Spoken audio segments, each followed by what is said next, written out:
Hello. So it's been a while since I'm kind of picking this series back up after some time. It's a new season, and a big part of why interrupted was because my hard drive got corrupted with a bunch of episodes on it. So I actually ended up losing a few episodes. Which is a shame, and which I'm noting because the nature of this form that I'm trying to express is more one, like this is what I'm doing is obviously secondhand, and I want it to be naturally so. I don't necessarily want to, this is the primary source.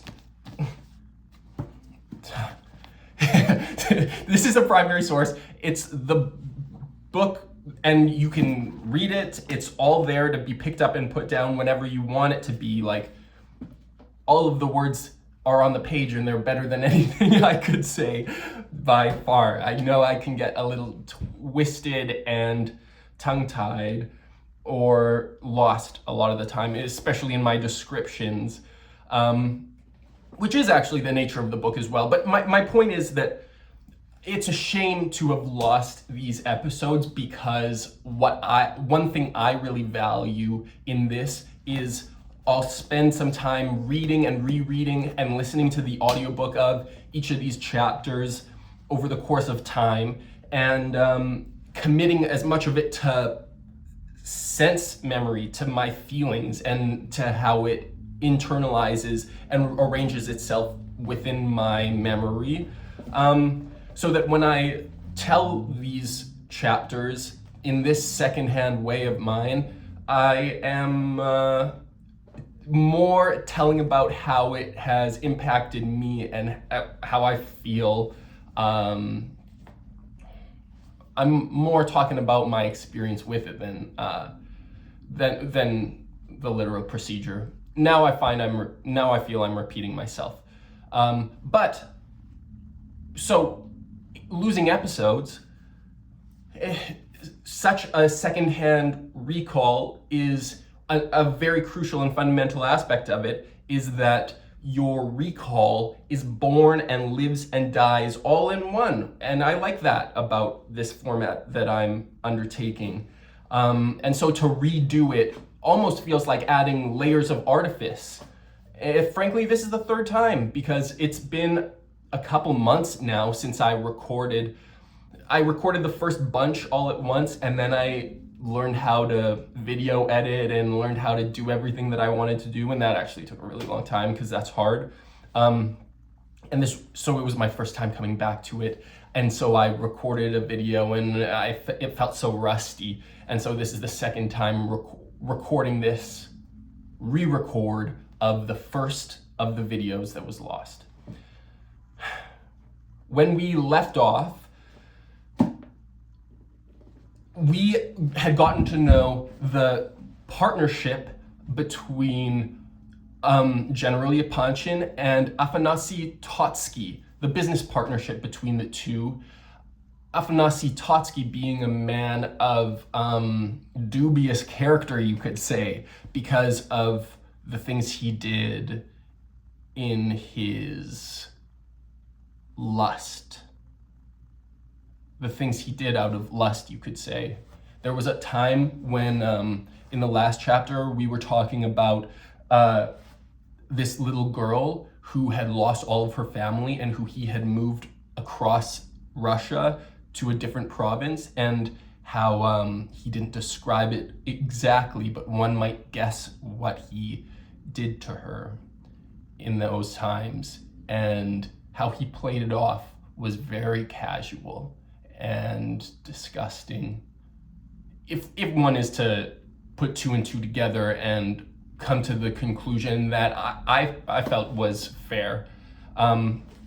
I didn't note it at the time, but that little girl is Nastasia Filipovna, and that's her history. That's the history of her life, and I think that informs, it's really critical that we know that, because I think that informs a lot of her problems that she'll end up having with trusting people and I don't know, allowing life to be good even. And so this dubious relationship and rumors about the town, about General Yapanshin's relationship to Nastasia Filipovna, and about the possibility of it having a romantic nature, which we don't know about, but these are things that influence General Yapanshin's wife, Mrs. General Yapanshin, Lizaveta Prokofievna. These influence her current disposition towards her husband. And we noted how scared he was of her right now. This is the reason.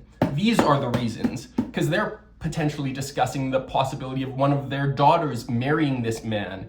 And I mean, imagine if you know these facts about this man's devious nature and your husband is kind of like still trying to make a marriage work with one of the daughters you have with him. Like, I mean, she must have a lot of fury towards him. And she's losing a sense of control of her family. So Lizaveta Prokofievna is having a hard time and is very angry at her husband. The prince comes into the husband's life and he sees the prince as this potential distraction, this social grenade that he can throw into the fray of his family. More of a stun grenade than an explosive and damaging, mutilating, killing grenade. More of a distraction than a weapon. But he sees the prince as someone he can bring to the lunch appointment he has with his wife and daughters. And on the basis of the prince being a distant relation of Lizaveta Prokofievna's, he can come, introduce him, and sort of throw the prince to the wolves instead of the general being consumed by them and torn to shreds as he may deserve to be. So that's where we've found ourselves now. The general had said that the prince is actually going to be of high use to him, though he didn't indicate exactly what that use would be. Here it is. We come to the room in which they're having their lunch, the ladies of the family, and the general walks in with the introductions and formalities that are necessary. But instead of sitting down and taking his reckoning and interrogation that surely his wife has prepared for him, he instead says, "Oh, here, someone who came to my door, the prince, is a distant relation of yours, and I thought perhaps you would like to get to know him." And the way he introduces the prince, he plays him as, oh, the prince, he's very simple, almost an idiot, and he suffers greatly from these fits. And he knows exactly which strings he's plucking in his wife's pride, because she's such a prideful woman and she cares so much about her family and her lineage, but she never gets to discuss it with anyone because she had thought herself to be the last of her name. Here's the prince who shares her name and who she might have a relation to. Anyways, I'm being a bit too, I should just get on with it. But it's, I don't know, this is really, the book itself is really mostly interesting because of all of the layers and all the complexities and internal currents that form whatever it is that takes us wherever we're going. I guess it's a balance. So the prince is introduced in this very unflattering way by the general for the purposes of distraction. And the general, over the course of such an introduction, brings the prince in, and the prince says hello, and the general uses that moment to say, "Oh, well, now I've got to leave. I really must be going. I'm off to a meeting with the count." Oh, we know which count you're going to meet with, presumably Totsky is a count. And so the prince ends up getting left as the general backs out as quickly as he can from this situation. And Lizaveta Prokofievna's unspent wrath, which she had directed with precision towards scrupulation of her husband. I know that's not a word. Now, intentionally or not, ends up being turned directly upon the prince. It was said that he is a great calligrapher and that he had written something in the hand of an abbot from the 14th century. And so she immediately, with a very blunt demeanor, asks the prince about this abbot. Who is this abbot Pafnuti? What?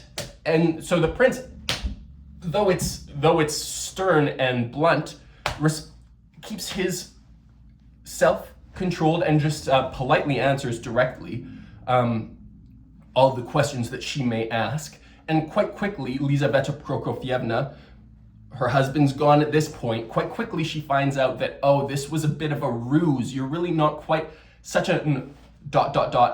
odd man as you were made out to be. Well, come, join us for some lunch.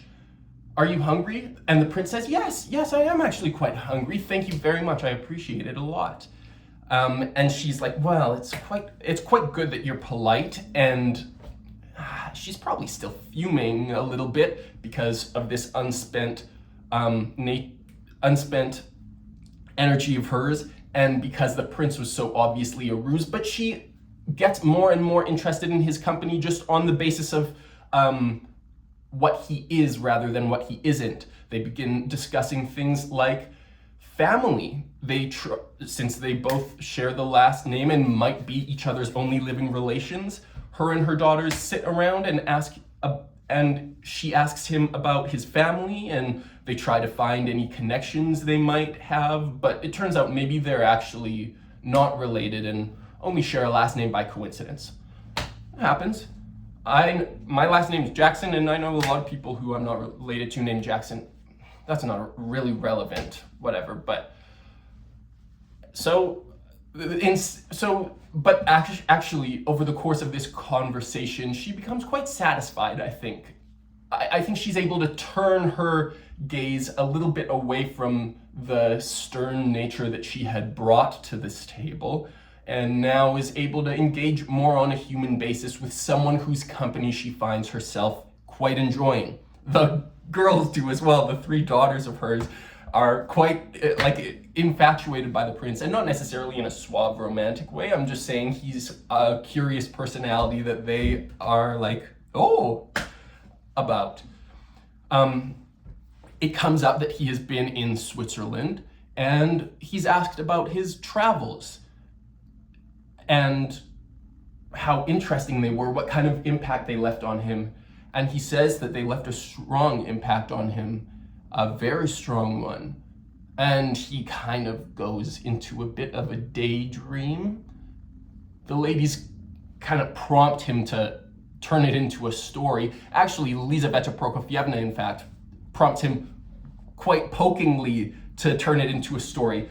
They end up retiring to the boudoir where there's a fireplace and where after lunch the ladies spend their time hanging out with each other. It's nice. They have a mother and three daughters relationship. The daughters' names are, maybe I already said this, Alexandra is the oldest, Adelaide is the middle child, and Aglaya is the youngest one.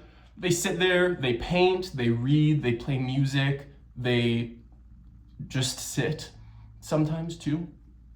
The Aglaya, the youngest, and Lizaveta Prokofievna, the mom, are not particularly disposed towards handwork. They just sit and they hang out. So the prince, Lizaveta Prokofievna sits the prince down and says, okay, start telling us a story. And the daughters are kind of once again, mother, please, I have no idea how someone would tell a story so bluntly as that. I mean, have some tact, please. He's just met us, he's just sat down, and now you're immediately telling him to, okay, tell a story. In fact, she's like, I have some old friends that I would like to tell you about, and I would like them to be as interested in you as I am. Sit in front of the fire, in front of all of us.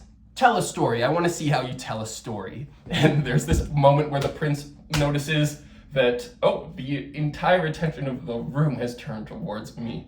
And I think maybe that makes him a little nervous, or maybe the girls sense some nerves in that and they kind of chastise their mom for being so direct. Anyways, but he does start telling a story, quite beautifully, in fact. I mean, actually, beautifully doesn't necessarily always mean happy, and it starts off kind of sad because he went to Switzerland in the first place because he was so sick and he had these fits of epilepsy that took all of his memory away from him. He's a 27-year-old man at this point, but has zero recollection of his childhood, his adolescence, his early adulthood, and so he's just, his first memories are quite recently, like 4 years ago, because that's how long he stayed in his Swiss village for, which was where he was recuperating his health. His first memories were on a train passing through Germany. He would have these flashes of consciousness on his way to that village that he would spend 4 years at. So I guess 4.5, 5 years ago these were. And he would just be so disoriented and have no idea where he was, to the point where he couldn't ask about the towns he was passing through or the things that were going on.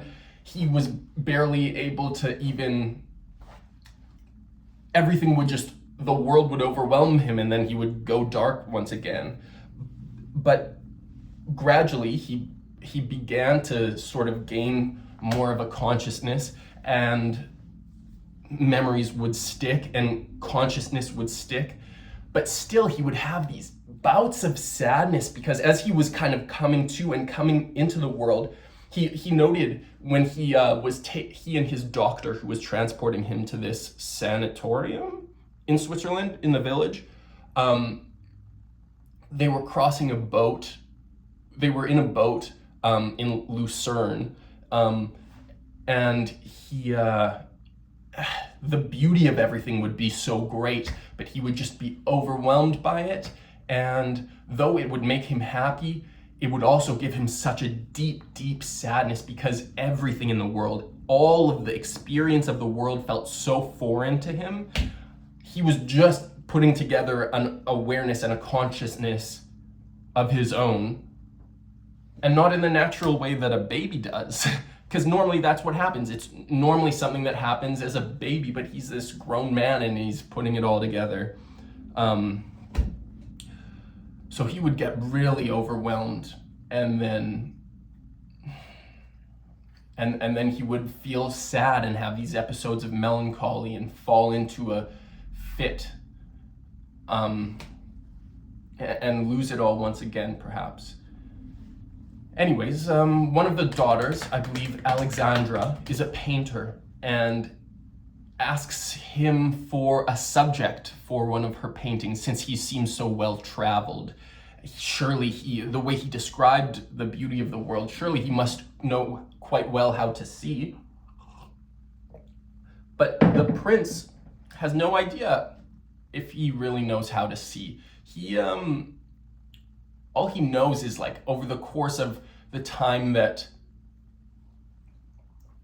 came after the time from the first point of his memory, all he knows is he began to feel a part of the world and feel connected to the world, and then learned to be happy.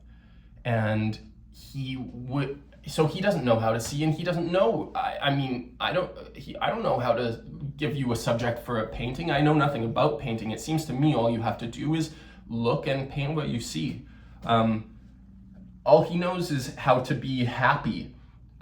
He in this Swiss village, as he was recuperating, he just began to string together his consciousness to where there were no breaks in his awareness, where he just felt like a person, which is nice and was very nice for him. He was lost before. And not that he's completely found within the world now, but he has a string that he can trace himself back through the maze of his existence with, and he doesn't get lost quite so often, or at least not in the same ways, or at least not facing backwards. But he still gets lost facing forwards, and he would have these bouts of restlessness too. There was this waterfall that fell down as a thread from the top of the mountains past his village. And at night, sometimes he would get so restless and he would just listen to it and be soothed by it. And at noon, sometimes too, he couldn't stay still. And so he would go on these long walks up to the tops of the mountains in his village, Swiss one. And there was this ancient castle that he could go to and look into the distance. And sometimes in these days, he would just look to the horizon and feel so restless, like he just wanted to go out into the world and test himself. I don't know, I think that's admirable, or at least, I don't know, it's cool. Who doesn't? I mean, who doesn't want to go and be a part of the world? He would look to the horizon and he would imagine a busy city, like to him, his example was Naples in Italy, I guess, where there was light and there was energy and there were markets and there were people, and he could get to know all of these things, and like what richness of life exists in these places of humanity, and how distant he was from it would really crush him, because he that's what he wanted. He just wanted to be alive. So he would look into the distance, into the horizon, and imagine all of this richness of life that existed just beyond the point where the sky and the earth met, just beyond that point where the light and the matter of the world became one. And he imagined that if he just walked long enough, he could walk into it and find himself in such riches of life. And yeah, this, of course, that's going to make you restless, Prince. I mean, yeah. And so he felt that way all the time. And I guess in solitude, you spend so much time alone, you can feel very strongly connected to the world, but then you also have these moments of significant distance and with no one else to bounce off of, maybe. I mean, I guess that's why you feel such big ebbs and flows in your demeanor, such massive waves that kind of crash over you and that you can't see past. And I don't think the skill set that one can truly gain from those experiences is really anything but knowing that there are more oscillations on the other side of whatever you're experiencing, and that more richness exists on the other side of whatever's before you and within it than whatever the overwhelm of that all is. So the prince eventually comes to this conclusion that really one could live such a rich life even in prison. There's no specific, like the true richness of life is not bound to a place. One can bring it to whatever place they exist in based on how maybe open, how connected they are on the inside. And yeah, that's a primary thought of his. The girls kind of break him from his reverie, from his daydreaming, from his anecdotes and storytelling for a second to tell him, yes, that's very well put. I read that, Aglaia says, in my reader when I was 12, that very poignant thought. You remind me a lot, you're quite a philosopher, Prince, and you remind me a lot of this woman who we know well, who's always pinching pennies, and she actually has money, but everything to her is about kopecks. Everything to her is about just just saving money and whatever. Which, that's not what the prince is saying, but okay. And the prince is still kind of off in his dream, and I think, and he says, well, now about the fullness of life in a prison, one could actually disagree. I had a friend who was in prison for a dozen years, and he, his only company was a small tree that grew outside of his window, and a spider. And he had gone quite mad to the point where he was also admitted to the sanatorium of my doctor where I was living. But I'll tell you about that later. For now, what I should tell you about is this story of a man who, this other man that I met, who was sentenced to death for political crimes, and who 20 minutes later, his sentence was commuted from death to something lesser. But for those 20 minutes, he thought he was going to die, and he was jailed before then, but he was led to the firing squad, and for this 20 minutes leading up to the firing squad, he thought he was going to die, and then at the last minute, his sentence was commuted to something lesser. And so for this whole time, he was sitting there and he was shocked because everything that he knew and all of his life was about to come to an end. And so he was eighth in line, and the firing squad was executing people in groups of 3. So it would have been about 5 minutes that he had to live. And so he decided to section up those 5 minutes into first 2 minutes about saying goodbye to those around him, to his comrades. Second 2 minutes were about thinking of his own thoughts and understanding what was to become of him. And the third portion, which was 1 minute, he wanted to dedicate to just looking around him for one last time.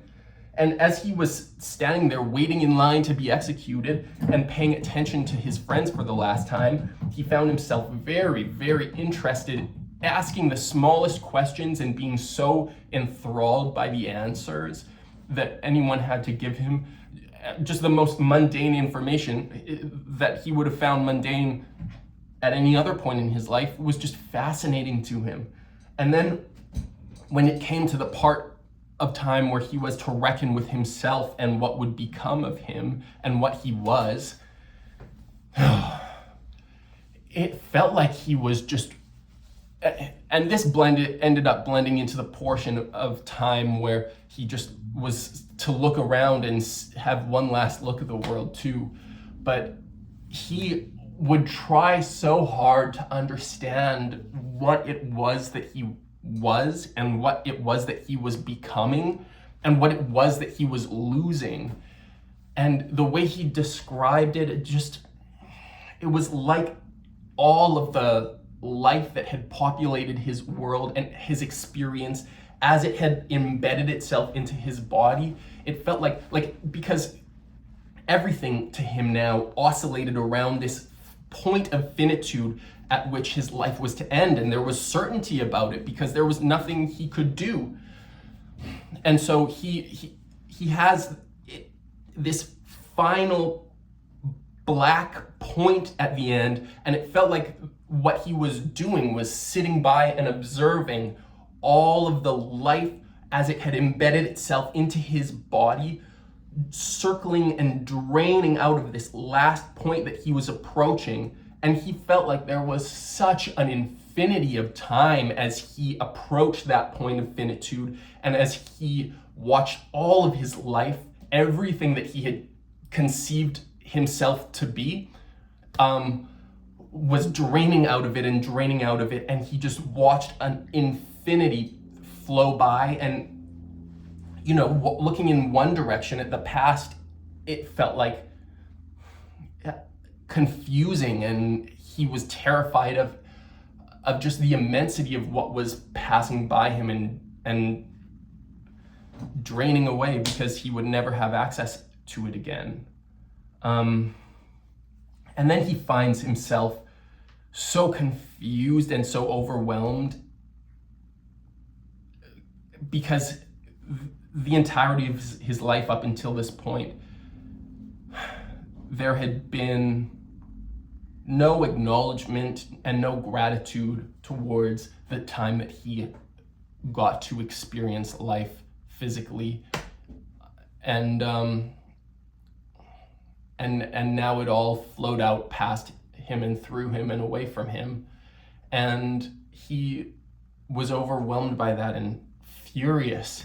And he was confused as well, because what was to come after that? He knew he would become something and have some sort of life, he said, but he had no idea what that could possibly be. And just the immensity and the fear associated with this life that would become, with what would become of his life without all of the material that had anchored him to it, was overwhelming to him. He looked up at a spire on a church and saw light reflecting off of it. And as the light hit his eyes, he realized that that's what he would become. That was what would become of him, is this light that reflected. And he had no idea how to understand that. And everything that he knew just rushed by him, and the immensity of life just passed him by. And even looking forward, he's closing in on this point of death, but even within that small capsule of time, there's an infinity to him. And then he's struck by the idea that if he ever wasn't to die, the immensity of that infinity, like, there was just such a wealth before him for the rest of his life, and it would be wasted because he only got to know it as his life was about to end. And that infuriated him to the point where he just wanted them to go ahead and shoot him already. So, but right before they did, oh, you're not to die today, actually. You're getting commuted to a lesser sentence. And so his entire realization and period of realization that he had just come to was shocked away from him, and he goes back into this regular body and regular life of his, and is forced to just go forward with life as if nothing ever happened. And that drives him pretty much insane. I mean, that's why he ended up in this sanatorium, I think. I think he even tried to take his own life when he was spending time in Switzerland, because he went right back to wasting life just like the rest of us do. Yeah. I don't know whether or not to include this personal anecdote that I'm about to. I've struggled with whether or not it's the right thing to do, but since I'm not providing any details, perhaps it could be. Like, I know that one time I was driving home from work after like a late night shift at this restaurant I was working at, and I turned a corner and there was this guy who was kind of like splayed out face down on the road, and turns out he had been the victim of a hit and run. And I pulled over and just sort of just to try to help, and there wasn't much to do. Someone had already called the ambulance, but no one was with the guy, and so I just went and put my hand on his shoulder and tried to be there for him and maybe comfort him. And I couldn't say things that everything was going to be okay, because it was obvious that he was dying, and he did die. But I guess, I don't know, it just felt like that. It reminded me of that when the guy was, all the life was draining from him, and time just like expanded into an infinity as it took its sweet time in its last moments of experience with this specific individual. I don't know, it kind of felt like that when I sat with the guy too. Like, I wonder if there's a sort of, if you're just a passerby and a standby experiencer of that, if you kind of get some spread effect from like the time dilation in someone's last moments. I don't know. The prince, personally, to me, it made me feel quite sad, but I was grateful to be there for the guy, because like, I was glad someone could be there with him as he died. But I guess it made me grateful to be alive, but it was also really sad and felt like empty because it was like raining and cold and he was just like on the pavement. I don't know. The prince seems to have taken positive experience from his story as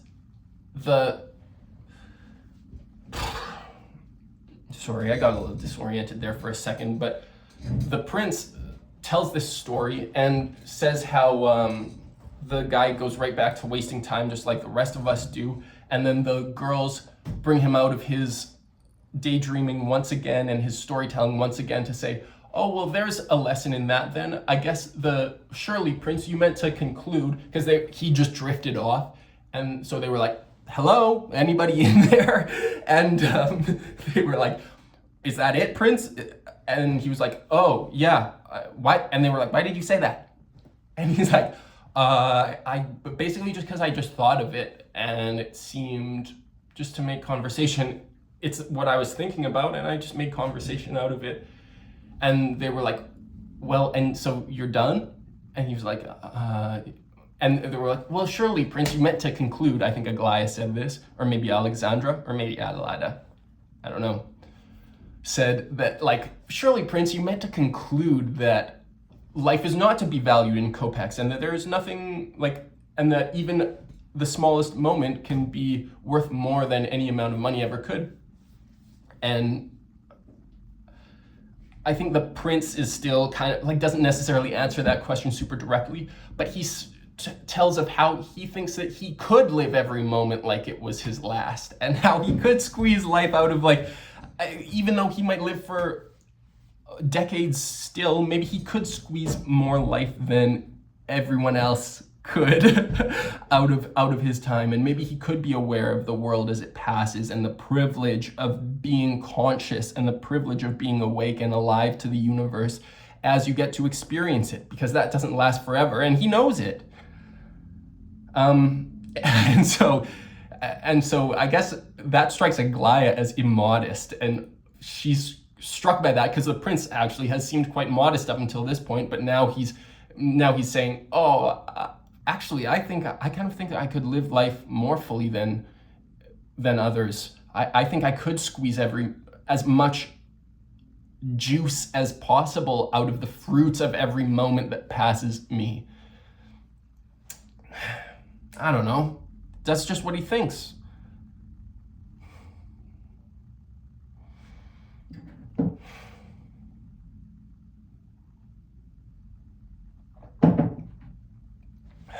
I did a lot more exhaling than inhaling over the past 5 minutes or so I just wanted to slow down.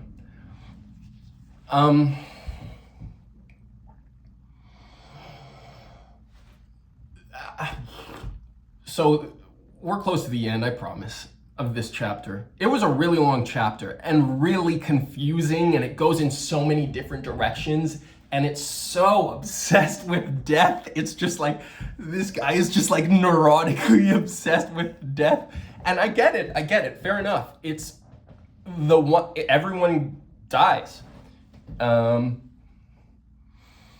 none of us really know what it's like. I mean, some people have died and then come back, I guess.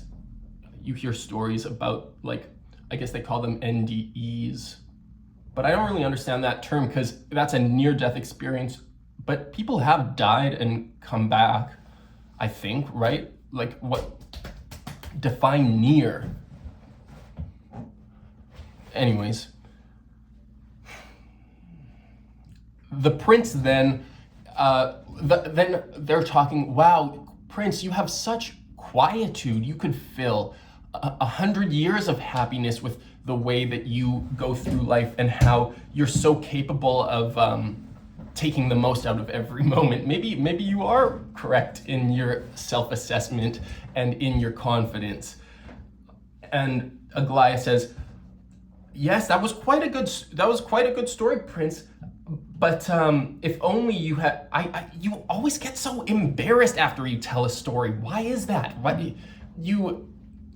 you tell this story so well, and then you apologize, because the prince is then so embarrassed and apologizing for telling these stories, because surely it feels like I'm just teaching you all, I don't know, this kind of conversation, because he's talking in the kind of way that's like he's unraveling his own thoughts in great detail and with obsessive focus, but that is not a conversational type or an interactive type that is based in mutuality. So he has these reveries, and then he comes back to, and it's like, oh, there are all these ladies around me, and I haven't even been paying attention to them. I've just been telling my story.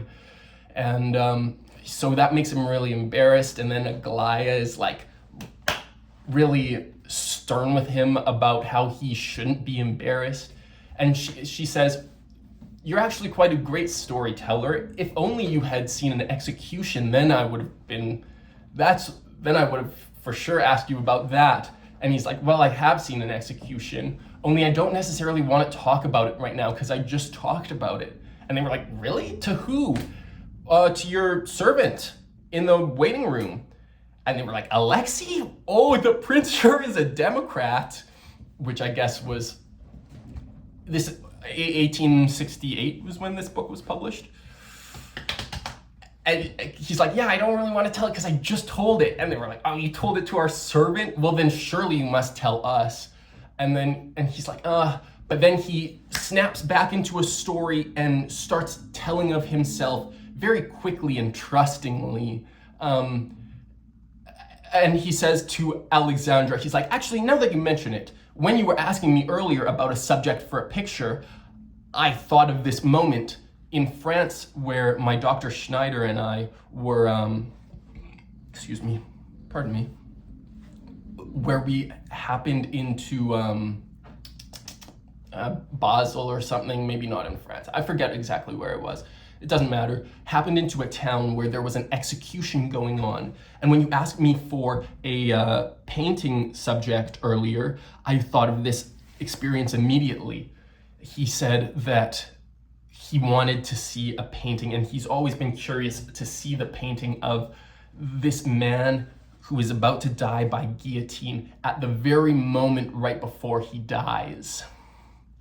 Because when he walked into the town square, the prince and his Dr. Schneider did, they happened right upon this scene, and the prince connected immediately and saw everything in this man who was standing up there alone in his sentence, with the entirety of the town watching him, waiting for his head to be cut off.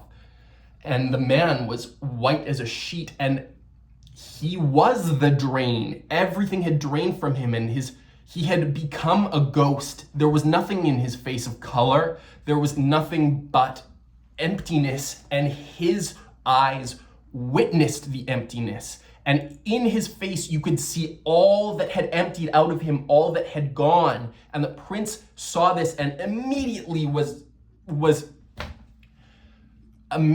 saw that entirety of experience that this man had had.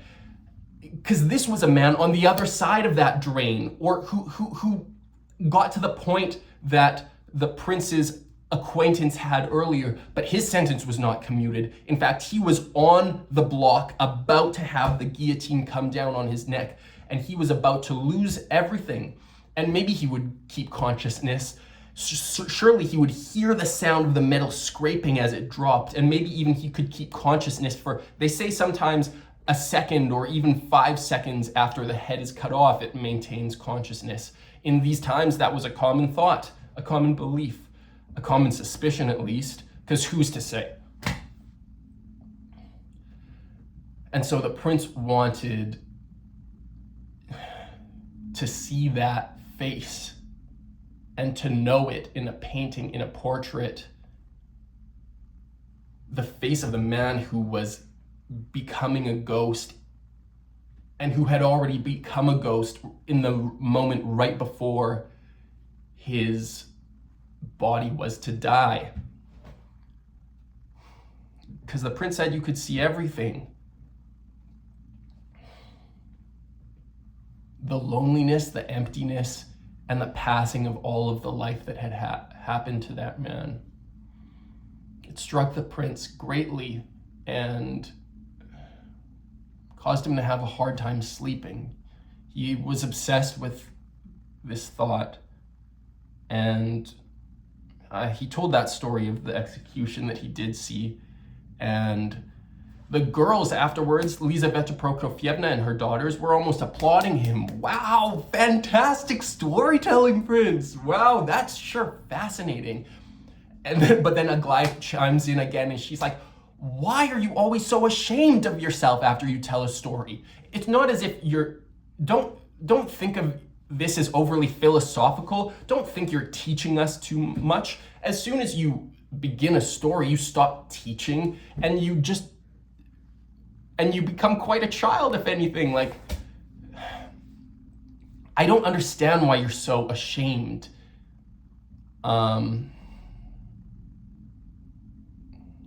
The girls are so excited about these experiences that the prince has had, but he's not really there. He's in the memories of them, and these were very tragic things that happened, and very heavy and rich memories that he holds on to and has yet to unravel, really, because what is to be unraveled about the experience of death? That's not really something you can solve, and he just holds it with him, and it keeps him up at night. And he sees these girls laughing and just sort of cheering him on in his recountenance, and he's still spaced out a little bit. Lizaveta Prokofievna reaches out to him and says, because after Aglaya is very chiding towards him, all the other girls are like, stop, chill, give him a break, man. Like, he's told his stories quite well. He's told everything quite well. He's been very entertaining, and at such a pointed behest as that which was given unto him by our mother. Like, he's done great.